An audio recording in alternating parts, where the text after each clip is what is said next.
So I'm Alex Duffy. I'm running for McLean County Board out of District 6, so that's just ISU surrounding kind of single-family homes and residential. So. Okay.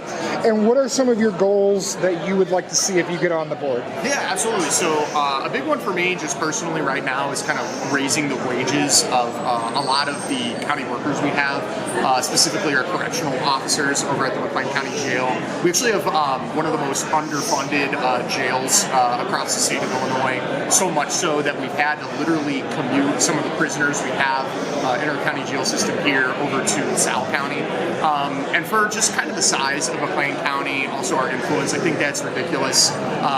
People who are in our jail cells awaiting trial deserve to live, or to be kind of put somewhere that's ethically sound, has the right equipment, is well staffed, that sort of thing. So that's a huge priority for me right away. I'm also super unapologetically pro-worker. I really support some of our local unions, labor organizations. So, if elected to the board, getting them at the forefront of a lot of our planned labor agreements, that's going to be huge for me. Even as a student, a lot of my professors, actually all of my professors are in a union. So, I interact with them on a daily basis, people who are, union members. And so I think that's super important. And then lastly, as I said, obviously I'm a student here at Illinois State. So, just making sure we have a good working relationship with not only ISU, but all of the institutions of higher education we have in the county. So, Heartland, Wesleyan, and Illinois State University. I think that's paramount. I think it's super important. So that's why I'm running. Yeah, so you mentioned the jail. About 9 years ago, we actually spent about $43 million upgrading the jail, basically doubled its capacity to over 400. And now with the Pretrial Fairness Act, chances are we'll never, in the entire time that we've had this jail, we've never once gone over a population of 220. So we've already spent an enormous amount of money in the jail. I mean, is that really something we want to keep putting more and more money in? I guess I should articulate, that's a good point, a good point to bring up.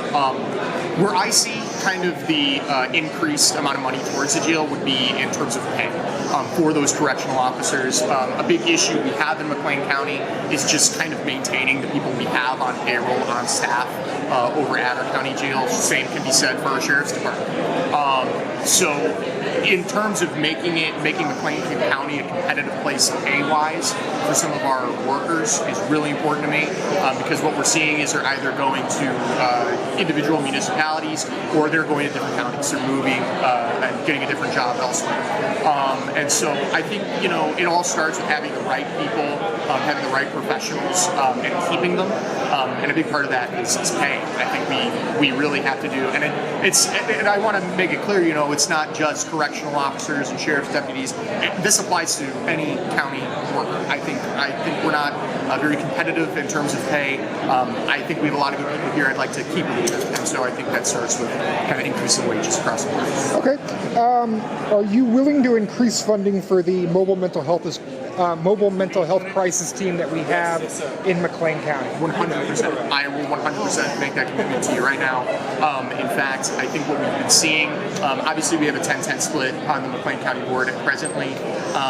With that power sharing agreement built in, it's more of a Republican control of that board. And so what we've been seeing as a result of that is just millions of dollars in untouched money for mental health resources, what you just mentioned, not being utilized. And so I'm fighting as hard as I can right now to get Democrats elected on this board, running myself. This is a huge issue for me. I'm a college student, and so, I feel like I see this with not only myself, but my peers. Mental health is just a huge issue, super important for all residents, so absolutely.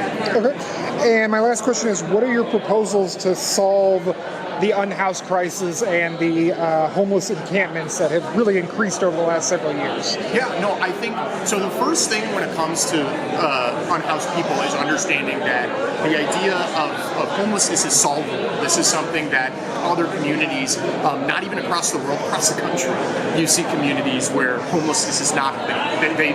Or if it does, if someone is homeless, the community has the resources to lift that person up and put them in a situation where they have it. And so I've been attending some open forums kind of regarding this issue. I know we have some local organizations here that are kind of exploring the possibility of maybe working on changing zoning laws and allowing things such as former warehouses or maybe even shipping containers, even turning them into a livable home, something that is serviceable for someone in a situation where they are out on the street. So I would really, I guess, lean on some of these local groups, see what they're doing, and see what we as a county can do to support them, because I think it is a very prevalent issue. So, all right, well, thank you so much. Yeah, no, thanks for the interview. Great questions. Appreciate it.